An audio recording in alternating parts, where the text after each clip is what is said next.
Khan al Ahmar is enormously important as to the two-state solution. It's on the one hand an issue of forcible displacement, which are war crimes, and therefore the international community has a duty to uphold international law and to exercise its third state responsibility. But it's also very much, and you can see in that map where Jerusalem is, to the east of Jerusalem, it's about cutting a wedge in the West Bank, closing off Jerusalem from the east, and Jerusalem has already been closed off from the north and the south. And therefore, this is part of the knock-on effect of Donald Trump's deal of the century and Jerusalem as the capital of Israel, because we're talking about Greater Jerusalem. It is also being championed by the entire international community, I would say by now, with one or two notable exceptions, America being one, because they see that this is the end of the two-state solution that they have invested in. They understand that this isn't just about 180 people. This is about tens of thousands of Palestinians in Area C who are liable to be forcibly displaced by war crimes. As I say, this issue is already for the past 2 years on the radar under review by the International Criminal Court.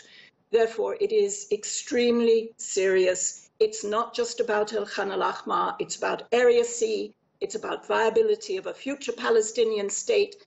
And if they are forcibly displaced, which is now likely, as we see from today's incursion and distribution of that letter, it's likely as of the 2nd of October, maybe even during Angela Merkel's visit here. That would be supremely ironic, wouldn't it?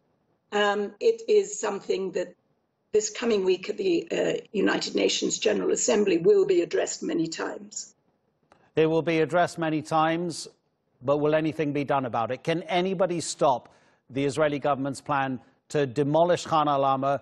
And as you say, people are saying the EU's foreign policy chief, Federica Mogherini, has said this could be the start of the end of a two-state solution.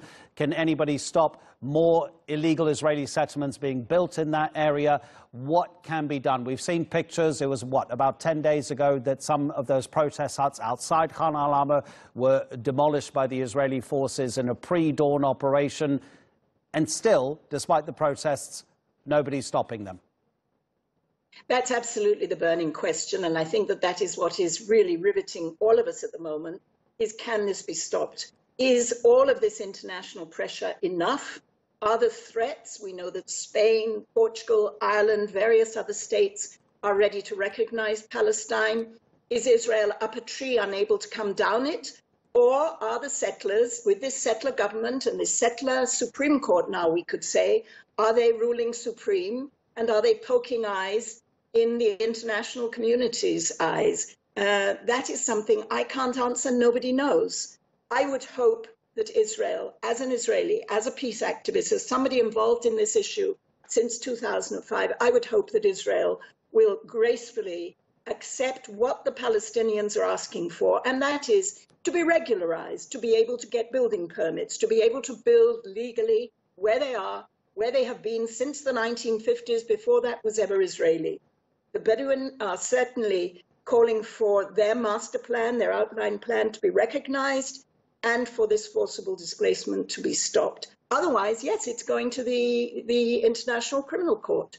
It is certainly something that I think will have huge knock-on effects. The EU, for example, have many, many different actions that they are thinking of taking. Sanctions, obviously, people have now to discuss their red lines, but there are all sorts of quid pro quos that are in the balance at the moment. The association agreement, for example.